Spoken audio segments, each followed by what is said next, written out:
Hello बच्चों, आज की इस ऑनलाइन हिंदी क्लास में आप सभी का स्वागत है। आज की इस हिंदी की कक्षा में हम हिंदी व्याकरण में से कक्षा 5वीं और 6ठी का पहला पाठ पढ़ेंगे। इसका नाम है भाषा, बोली, लिपि एवं व्याकरण। तो बच्चों, जो भाषा शब्द है वो भाष धातु से बना है, जिसका अर्थ होता है कहना, अर्थात जो कहा जाए वही भाषा होती है। हम भाषा की सहायता से ही एक दूसरे तक अपने भाव एवं विचार पहुंचाते हैं। तो भाषा की क्या परिभाषा होती है? भाषा वह साधन है जिसके द्वारा हम अपने मन के भाव और विचारों को बोलकर या लिखकर व्यक्त करते हैं। तो भाषा वह साधन है जिसके द्वारा हम अपने मन के भाव और विचारों का आदान प्रदान करते हैं या उनको बोलकर या लिखकर व्यक्त करते हैं, तो उसे भाषा कहते हैं। भाषा के कितने रूप होते हैं? भाषा के 2 रूप होते हैं, मौखिक व लिखित। तो जो मौखिक रूप होता है उसके अंदर क्या होता है? यह भाषा का मूल रूप है और इसमें हम अपनी बात बोलकर व्यक्त करते हैं। मौखिक रूप में हम अपनी बात कैसे व्यक्त करते हैं? बोलकर, और दूसरे उसे सुनकर समझते हैं। लिखित रूप में लिखकर अपनी बात व्यक्त की जाती है और दूसरा उसे पढ़कर समझता है।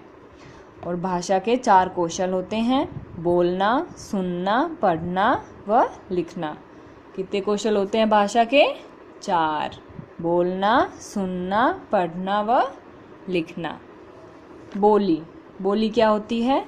यह भाषा का क्षेत्रीय रूप होता है जो सीमित क्षेत्र में बोला जाता है, और जो भाषा होती है वो विस्तृत क्षेत्र में बोली जाती है, और जो बोली होती है वो सीमित क्षेत्र में बोली जाती है। सीमित मीन्स थोड़ी जगह में।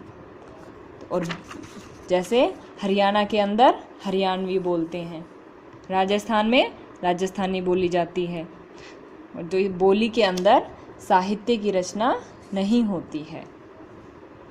यहाँ कुछ अन्य बोलियाँ दी हुई हैं, जैसे पूर्वी उत्तर प्रदेश में अवधी, राजस्थान में मारवाड़ी, बिहार में भोजपुरी और में गढ़वाली बोली बोली जाती है।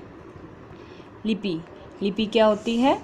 प्रत्येक वर्ण को लिखने के लिए निर्धारित चिन्हों को लिपि कहते हैं। भाषा का जो प्रारंभिक रूप होता है वह बोली होती है, लेकिन इसको भाषा के विकसित होने पर उसको लिखने की ज़रूरत महसूस हुई। फिर हर ध्वनि के कुछ चिन्ह निश्चित किए गए, मीन्स जो हम बोलते हैं उनको लिखने के लिए कुछ चिन्ह निश्चित हुए। जो चिन्ह होते हैं यही लिपि कहलाते हैं। तो प्रत्येक वर्ण को लिखने के लिए निर्धारित चिन्हों को लिपि कहते हैं। लिपि क्या है? भाषा को लिखने का ढंग है। अतः विश्व की समस्त भाषाओं की अपनी अपनी लिपियां हैं। मतलब जितनी भी भाषाएं हैं सबकी अपनी अपनी लिपियां होती है। जैसे संस्कृत, हिंदी, गुजराती, मराठी आदि की देवनागरी। तो ये भाषा जो है वो देवनागरी लिपि में लिखी जाती है। अंग्रेजी और जर्मन रोमन लिपि में, उर्दू फारसी में, पंजाबी गुरुमुखी में।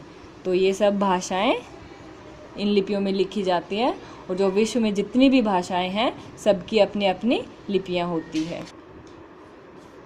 व्याकरण क्या होता है? भाषा का प्रयोग करते समय प्रायः अशुद्धि हो जाती है, कि जब हम भाषा को बोलते हैं या लिखते हैं तो हमसे कुछ अशुद्धियाँ हो जाती हैं। इन अशुद्धियों को दूर करके भाषा को शुद्ध और स्पष्ट बनाए रखने के लिए प्रयोग के आधार पर प्रत्येक भाषा में कुछ नियम स्वीकार किए गए हैं। ये नियम ही व्याकरण कहलाते हैं, और जो प्रत्येक भाषा है उनके लिए व्याकरण महत्वपूर्ण और अनिवार्य है।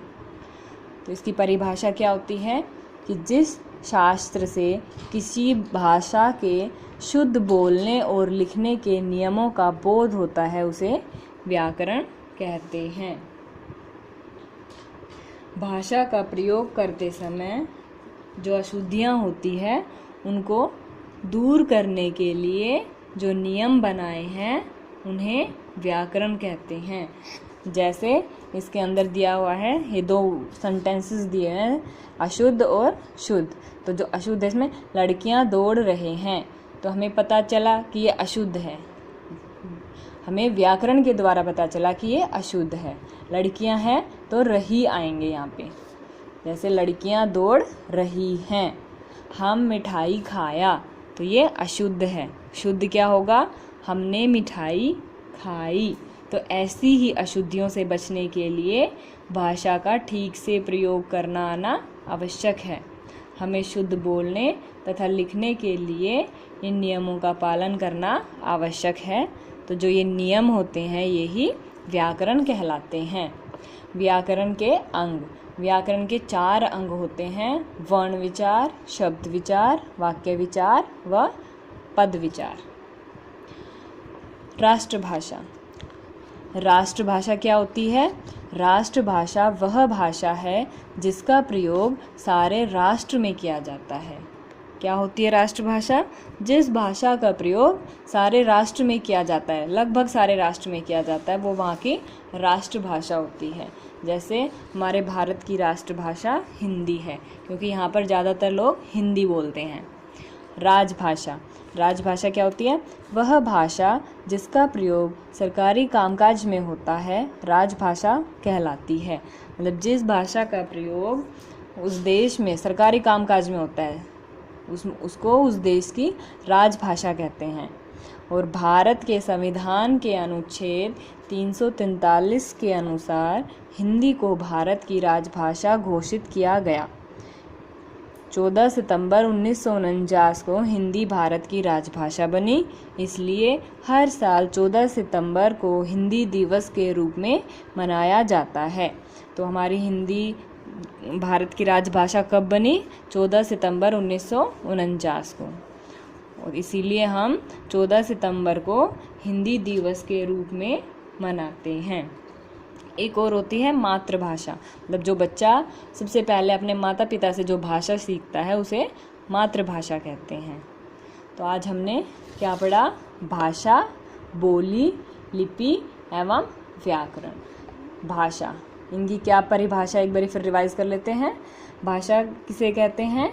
भाषा के माध्यम से मनुष्य भाव एवं विचारों का आदान प्रदान करता है। क्या करता है? अपने भाव और विचारों का आदान प्रदान। तो भाषा वह साधन है जिसके द्वारा हम अपने मन के भावों और विचारों को बोलकर या लिखकर व्यक्त करते हैं।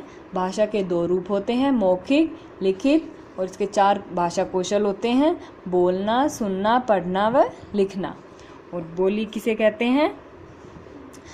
भाषा का क्षेत्रीय रूप जो सीमित क्षेत्र में बोला जाता है, बोली कहलाता है। लिपि, प्रत्येक वर्ण को लिखने के लिए निर्धारित चिन्हों को लिपि कहते हैं। प्रत्येक भाषा की अपनी अपनी लिपियां होती हैं। व्याकरण, जिस शास्त्र से किसी भाषा के शुद्ध बोलने और लिखने के नियमों का बोध होता है उसे व्याकरण कहते हैं। व्याकरण के 4 अंग होते हैं: वर्ण विचार, शब्द विचार, वाक्य विचार, पद विचार। ये 4 भाषा कौशल होते हैं और ये व्याकरण के अंग। राष्ट्रभाषा, जिसका प्रयोग लगभग सारे राष्ट्र में किया जाता है, वो वहाँ की राष्ट्रभाषा होती है। और राजभाषा, जिस भाषा का प्रयोग सरकारी कामकाज में होता है, वह वहाँ उस देश की राजभाषा होती है। तो हमारे भारत की राजभाषा हिंदी है और राष्ट्रभाषा राजभाषा दोनों हिंदी है। और हम हिंदी दिवस कब मनाते हैं? 14 सितंबर को हम हिंदी दिवस के रूप में मनाते हैं। धन्यवाद।